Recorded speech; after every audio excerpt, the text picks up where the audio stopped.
खोपोली नगर परिषदेमध्ये बांधकाम परवानगी घेण्यासाठी खोट्या पावत्या वापरून 4 विकासकांनी खोपोली नगर परिषदेची फसवणूक केल्याचा एक प्रकार समोर आलेला आहे। याबाबत नगरपालिकेने या घटनेची सखोल चौकशी करून कायदेशीर कारवाई व्हावी यासाठी खोपोली पोलीस ठाण्याला तसं पत्र दिलं होतं। तर जे विकासक त्यावेळेसचे जे 4 होते ज्यांनी खोट्या पावत्या सादर करून परवानगी घेतली, त्यांची परवानगी नगर परिषदेने म्हणजे मुख्याधिकारी यांनी रद्द केलेली आहे। हे ज्या वेळेला विकासकांना पत्र गेलं त्यावेळेला विकासकांच्याही पायाखालची वाळू सरकली आणि त्यांनी खोपोली पोलीस ठाण्यात धाव घेतली। त्यांनीही आपली फसवणूक झाल्याचं एकंदरीत एक पत्र खोपोली पोलीस ठाण्याला देऊन याबाबतची चौकशीची मागणी केली। हा एक आर्थिक फसवणुकीचा गुन्हा होतोय।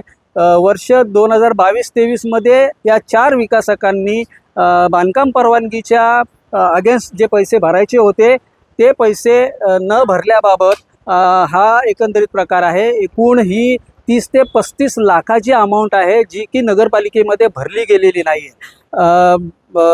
ह्या बाबतीत म्हणजे विकास लॉबीमध्ये बिल्डर लॉबीमध्ये एकच चर्चा सुरू झाली, कारण यामध्ये 2 विकासक असे आहेत की जे पूर्वीपार या खोपोलीमध्ये अनेक त्यांनी गृहसंकुलं उभी केलेली आहेत। तर एक विकासक हा त्याचे नातेवाईक हे विद्यमान नगरसेवक आहेत, शिक्षण आपल्या इथल्या एक अग्रगण्य शिक्षण संस्थेमध्ये संचालक आहेत। अशा लोकांकडून ही फसवणूक होईल का? बांधकाम परवाना दरम्यान खोपोली नगर परिषदेची फसवणूक झाल्याचा गंभीर प्रकार समोर आला आहे। बांधकाम परवाना घेताना नगर परिषदेकडे ठराविक शुल्क भरावे लागते। हे शुल्क न भरता ते अदा केल्याच्या खोट्या पावत्या संबंधित विकासाकडून प्रस्तावासोबत जोडण्यात आल्या होत्या। हा प्रकार लक्षात आल्यावर संबंधित प्रशासनाला फौजदारी गुन्हे दाखल करण्याचे आदेश दिल्याची माहिती खोपोली नगर परिषदेचे नगराध्यक्ष कुलदीपक शेंडे यांनी दिली आहे।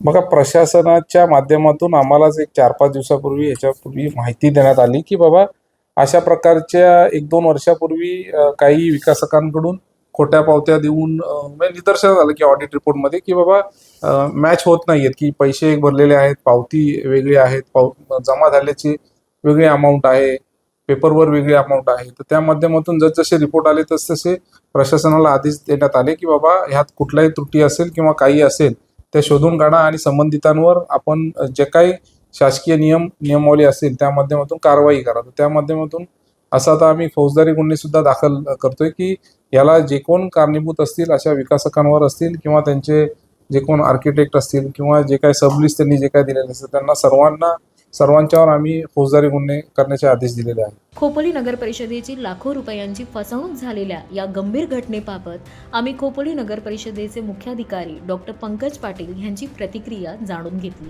असं झालं होतं की एका विकासका संदर्भामध्ये त्यांनी जे काही शुल्क फी भरायची असते ते न भरता परमिशन घेतली अशी एक तक्रार प्राप्त झाली। आम्ही त्याची शहानिशा केली, त्याच्यात आम्हाला त्याच्यावर तथ्य आढळलं। मग आम्ही त्यांना नोटिसा देऊन ते पैसे भरून घेतले, कोर्ट मॅटर पण झालं होतं।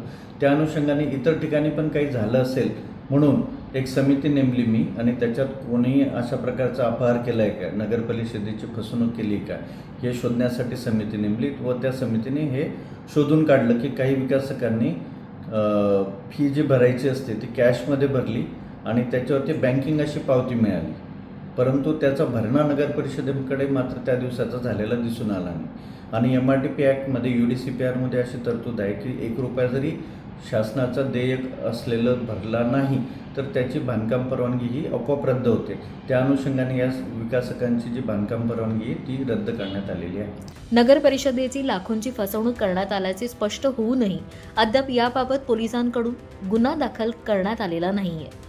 याबाबत आम्ही खोपोली पोलिसांची भूमिका देखील जाणून घेतली। खोपोली शहरातील 4 विकासक आहेत, त्यांनी आमच्याकडे एक तक्रारी अर्ज केलेला आहे। त्या तक्रारी अर्जानुसार त्यांचे जे गृहनिर्माण प्रकल्प होते त्या प्रकल्पासंदर्भात त्यांनी रितसर नगरपालिकेकडे पत्रव्यवहार केला होता। त्या संदर्भात त्यांनी मान्यताही मिळवलेली आहे आणि त्या दरम्यान त्यांनी काही रकमेचा भरणा केलेला आहे। त्या भरणा केल्या संदर्भात त्यांच्याकडेही ते पावत्या आहेत, परंतु कालांतराने नगरपालिकेने त्यांचं जेव्हा चौकशी केली त्यांच्या स्तरावरती तेव्हा ते रक्कम त्यांना मिळाली नाही असं त्यांना निदर्शनास आल्याने त्यांनी विकासकांच्या ज्या गृहनिर्माण प्रकल्पाच्या ज्या ओसी आहेत त्या रद्द केल्याच्या नोटीसही प्राप्त केलेल्या आहेत, दिलेल्या आहेत। त्या अनुषंगाने विकासकांना जाणीव झाली की त्यांची फसवणूक झालेली आहे त्या संदर्भात त्यांनी ॲप्लिकेशन दिलेलं आहे आपल्याकडे. सदर प्रकरणी आपण नगरपालिकेकडनं माहिती प्राप्त केलेली आहे. विकासकांचे सविस्तर जबाब नोंद केलेले आहे. त्या अनुषंगाने जे काही इसम संबंधित आहे त्यांचे आपण जबाब नोंद केलेले आहेत आणि चौकशी आता अंतिम टप्प्यात असून आमची आणि गुन्हा दाखल करण्यासाठी आम्ही वरिष्ठ कार्यालयाकडे पाठपुरावा करत आहोत. इतका मोठा घोटाळा होऊनही पोलिसांकडून अद्याप गुन्हा दाखल करण्यात आला नाहीये. नगर परिषद देखील अद्याप कागदी घोडे नाचवण्यापलीकडे गेलेले नाही. या घोटाळ्यामध्ये प्रशासनातील काही व्यक्तींचा हात आहे का की अन्य कोणता राजकीय दबाव आहे हे तपासणे देखील तितकेच महत्त्वाचे आहे.